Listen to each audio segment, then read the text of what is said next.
देव की 7 पत्नियां थीं। सबसे पत्नी का नाम, सबसे छोटी पत्नी का नाम देवकी था।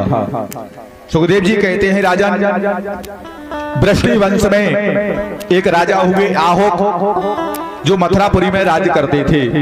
वृष्णि वंश के राजा आहोक मथुरापुरी में राज करते थे। उनके 2 पुत्र थे, देवक और उग्रसेन। जब देवक मारा गया तो उग्रसेन को मथुरा का राजा बनाया गया। उग्रसेन की पत्नी का नाम था पवन रेखा। एक बार पवन रेखा ऋतु स्नान के पश्चात जंगल में विहार करने के लिए गई, तो उसी समय एक राक्षस ने, दुर्मिल नामक राक्षस की दृष्टि उन पर पड़ी। और महाराज, दुर्मिल नामक राक्षस की दृष्टि पड़ने के कारण पवन रेखा के यहाँ गर्भ रहा, और महाराज उनके यहाँ जो पुत्र हुआ उसी को हम कंस कहते हैं। जब इस राक्षस का जन्म हुआ, कंस का जन्म हुआ, तो ब्राह्मणों से पूछा महाराज उग्रसेन ने कि महाराज हमारे घर पुत्र हुआ है, ये कैसे समय में हुआ? तो महाराज ब्राह्मणों ने कहा, राजन, अगर ये पुत्र तुम्हारे घर में रहेगा तो तुम्हारे वंश को नष्ट कर देगा। तो महाराज उग्रसेन ने उस बालक को एक डलिया में रख करके और यमुना में प्रवाहित कर दिया। जो ही यमुना में प्रवाहित किया तो यमुना में बहता जा रहा था, तो नीचे सूरसेन महाराज स्नान कर रहे थे। सूरसेन को पता नहीं था, तो उन्होंने इस बालक को देखा और इसको उठा करके अपने घर ले गए। इसको पाला पोसा बड़ा किया। जब ये बड़ा हो गया तो इसे पता चल गया कि मैं सूरसेन का बेटा नहीं हूं, मैं उग्रसेन का बेटा हूं। तो ये रात में ही उठ के और भाग जाता है। भाग करके जंगल में गया। जंगल में जाकर के भगवान शंकर की तपस्या की। भगवान शंकर का तप किया। भगवान भोलेनाथ प्रसन्न हुए। कंस से कहा वरदान मांगो, तो कंस ने कहा मुझे अमर कर दो। भगवान शंकर कहते हैं और कुछ मांग लो, अमर तो कोई होता ही नहीं है। तो भगवान शंकर ने कंस के लिए एक धनुष दिया। इस धनुष को ले जाओ, जब तक ये धनुष नहीं टूटेगा तब तक तुम्हारे लिए कोई मार नहीं पाएगा। कंस उस धनुष को लेकर के आया और मथुरा में जो भूतेश्वर महादेव का मंदिर है, उस मंदिर के अंदर ही उसने उस धनुष को छुपा करके रख दिया और मथुरा में उपद्रव करने लगा, उत्पात करने लगा। तो ये बात महाराज उग्रसेन को पता चली, तो महाराज उग्रसेन ने कंस को अपने दरबार में बुलाया और कंस को समझाने लगे, पुत्र, राजा के लिए प्रजा पुत्र के समान होती है। प्रजा को सताया नहीं जाता है, उसको पालन किया जाता है। जब दुष्ट को समझाने का प्रयास किया, लेकिन वो तो दुष्ट प्रवृत्ति का था, तो उसने कहा तुम राजा बनने के लायक ही नहीं हो। तो उसने अपने पिता के माथे से मुकुट को उतार लिया, अपने माथे पर सजा लिया और पिता को सिंहासन से नीचे पटक करके हाथों में हथकड़ियां और पैरों में बेड़ियां डाल करके जेल में बंद कर दिया। और सज्जनों, कोई राक्षस जाति अलग से नहीं होती है, कोई जाति से राक्षस नहीं होता। जैसे कि हिरण्यकश्यप के यहाँ भक्त प्रहलाद हो गया और उग्रसेन के यहाँ कंस हो गया। महाराज, जाति से कोई राक्षस नहीं, कर्म से ही व्यक्ति राक्षस बनता है और कर्म से ही देवता बनता है। महाराज, इसलिए तो कहा गया है, मान है मात पिता नहीं देवा, साधु सन करवावह सेवा, और जिनके यह आचरण भवानी, ते निश्चर सम जानहु प्राणी। जो माता पिता को नहीं मानता, गुरु और ब्राह्मण और संत को नहीं मानता, वही राक्षस है। कंस ने अपने पिता को जेल में डाल दिया, अत्याचार करने लगा। मथुरा में आदेश कर दिया, कोई भी नारायण का भजन नहीं करेगा, कोई भी विष्णु का नाम नहीं लेगा। अगर यज्ञ करना है तो मेरा करो, कंसाय स्वाहा। अगर भजन करना है तो मेरा करो, कंसाय नमः। महाराज, सारी मथुरा में आतंक करने लगा, देवताओं को त्रास देने लगा। तब देवता घबरा करके ब्रह्मा जी के पास प्रार्थना की, तो ब्रह्मा ने समझा दिया, चिंता मत करो, समय आने पर सब ठीक होगा। इधर कंस की एक बहन थी जिसका नाम था देवकी। कंस ने अगर जीवन में किसी से प्रेम किया है तो देवकी से करता था। देवकी जब विवाह के योग्य हो गई तो कंस ने सोचा देवकी का विवाह कर दूं। तो कंस के जो मित्र थे वसुदेव जी, क्योंकि कंस बचपन में कहाँ रहा है, वसुदेव के घर में। वसुदेव के पिता ही इसको उठा के ले गए थे, सूरसेन महाराज। इसलिए बचपन में ये वसुदेव के घर में रहा है, इसलिए बचपन में ही दोस्ती हो गई थी। तो कंस ने सोचा मैं अपने दोस्त को ही अपनी बहन की शादी कर दूंगा, इसलिए मेरी दोस्ती रिश्तेदारी में बदल जाएगी। वसुदेव से कहा कि मैं अपनी बहन की शादी तुमसे करना चाहता, तो वसुदेव ने मना किया कि मेरी पहले से 6 पत्नियां हैं, मैं शादी नहीं कर सकता। लेकिन कंस ने जबरदस्ती जिद करके वसुदेव जी को मनवा लिया। वसुदेव ने हाँ कर दी तो महाराज देवकी का विवाह कंस ने बड़े धूमधाम के साथ वसुदेव जी के साथ संपन्न किया। विवाह करने के बाद अपनी बहन की विदा करने के लिए रथ सजा करके जाता है। जो ही रथ सजा करके विदा करने के लिए गया, मथुरा के बाहर रथ को निकाला, उसी समय आकाश से आकाशवाणी होती है। महाराज कंस रथ में बैठा हुआ है, आकाशवाणी हुई, अरे ओ मूर्ख कंस, जिस बहन देवकी को तू इतने हर्ष के साथ ले जा रहा है, इसी का अष्टम गर्भ तेरा काल होगा।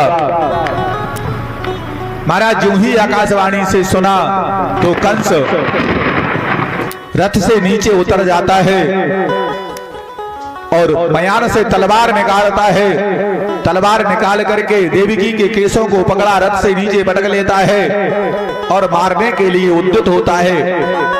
कहता है जब देवकी ही नहीं रहेगी तो पुत्र कहां से होंगे। जब देवकी को मारने आगे बढ़ा तो वसुदेव महाराज ने हाथ पकड़ लिया, राजन कल तक ये तुम्हारी बहन थी, तुम इसको मारते काटते जो भी करना था तुम कर सकते थे, लेकिन आज मैंने अग्नि की फेरी खाके इसको अपनी पत्नी स्वीकार किया है।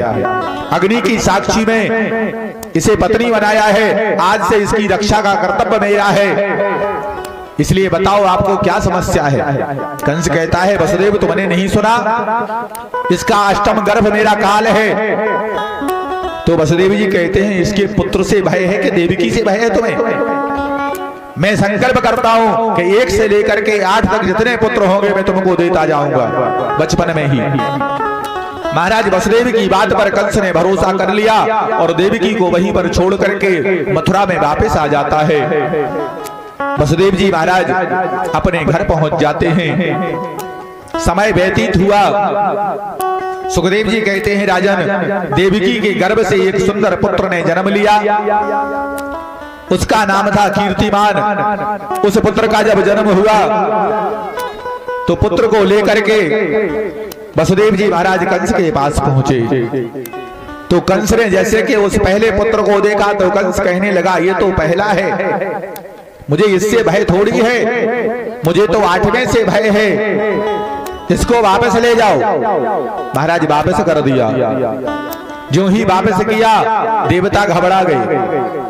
देवताओं ने सोचा अगर दुष्ट के हृदय में दया आ गई तो भगवान अवतार लेने में देर कर देंगे, इसलिए देवताओं ने नारद जी को प्रेरित किया। नारद बाबा पहुंचे कंस के पास। कंस से जाकर के कहा महाराज क्या कर रहे हो, तुमने उस बालक को वापस क्यों कर दिया?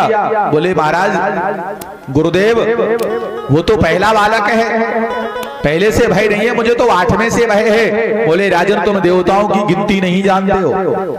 एक कमल का फूल मंगवाया जिसमें 8 पंखड़ी थी।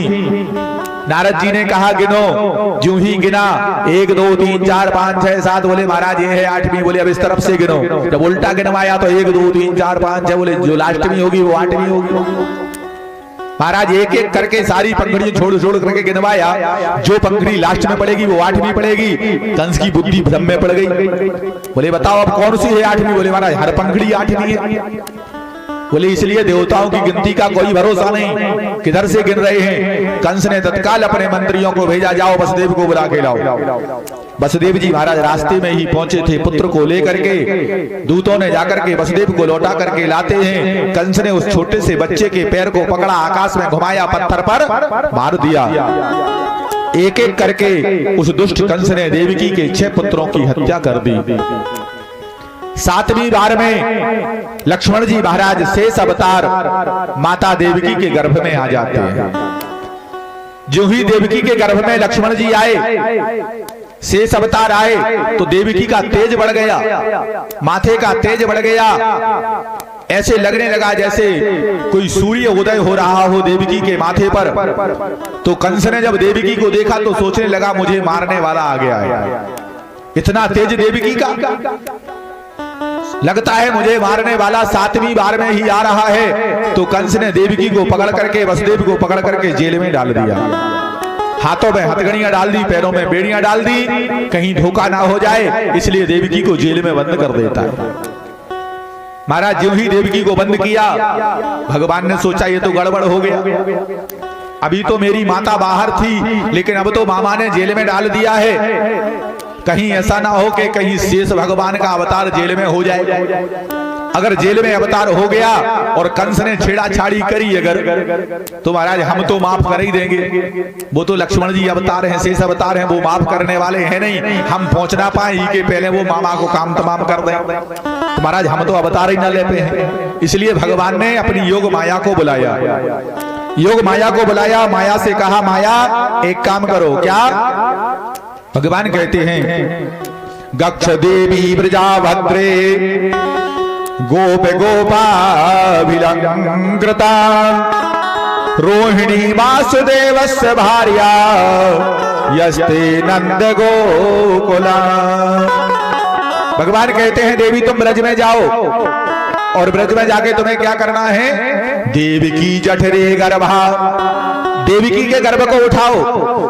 शेषस्य मम धाम कामिमा, मेरा शेष अवतार पहुंच चुका है देवकी के गर्भ में, इसलिए तुम्हें क्या करना है? तत् निष्क्रिया, उसको निकालो। रोहिणी उदरेशन विषया, रोहिणी के उदर में स्थापित कर दो। जो गोकुल में रहती हैं वसुदेव की पत्नी, उनके गर्भ में रख दो। भगवान की योग माया ने 7वां गर्भ उठा करके और रोहिणी के गर्भ में स्थापित कर दिया। कंस को पता चल गया कि 7वां गर्भ पात हो गया, गर्भ गिर गया। महाराज अब तो 8वें की बारी है। उसी समय नारद बाबा आए। नारद जी ने से पूछा कंस ने, महाराज ये 8वां बालक कैसा होगा? तो नारद जी ने कह दिया काला काला होगा, मुरली वाला होगा। अब तो महाराज कंस को हर काली चीज से भय लगने लगा। अगर महाराज काली चीज कोई भी दिखाई देती है कंस के लिए, अगर दाल में जीरा भी पड़ा दिखता, सोचता है मुझे मार डालेगा, फेंक देता है। ना रात में सोता है, ना दिन में चैन लेता है, केवल एक ही रट लगाए है काला काला होगा, काला काला होगा, काला काला होगा, बस एक ही भजन करता है। महाराज समय व्यतीत हुआ। उसी समय 7वां 8वें की बारी आती है। देवता लोग आकाश में आते हैं, भगवान की स्तुति करते हैं, प्रार्थना करते हैं।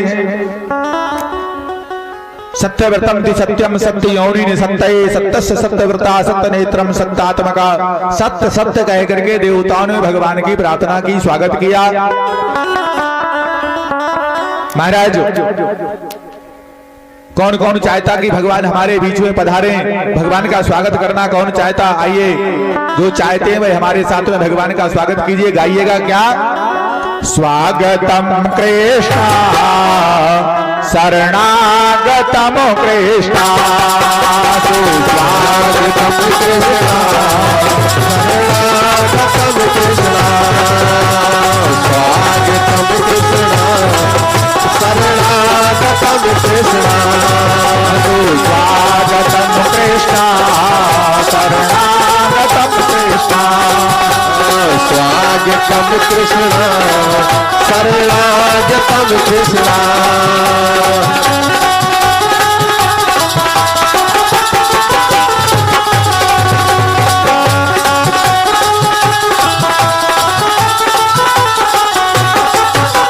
स्वागतम कृष्णा शरणागतम कृष्णा, स्वागतम कृष्णा शरणागतम कृष्णा, स्वागतम कृष्णा शरणागतम कृष्णा, स्वागतम कृष्णा शरणागतम कृष्णा, स्वागतम कृष्णा शरणागतम कृष्णा, स्वागतम कृष्णा शरणागतम कृष्णा सुस्वागतं कृष्णा शरणागतं कृष्णा स्वागतं कृष्णा शरणागतं कृष्णा सुस्वागतं कृष्णा शरणागतं कृष्णा सुस्वागतं कृष्णा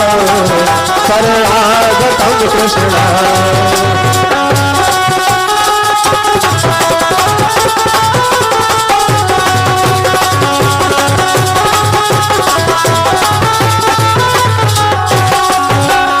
स्वागतं कृष्णा शरणागतं कृष्णा सुस्वागतं कृष्णा शरणागतं कृष्णा शरणागतं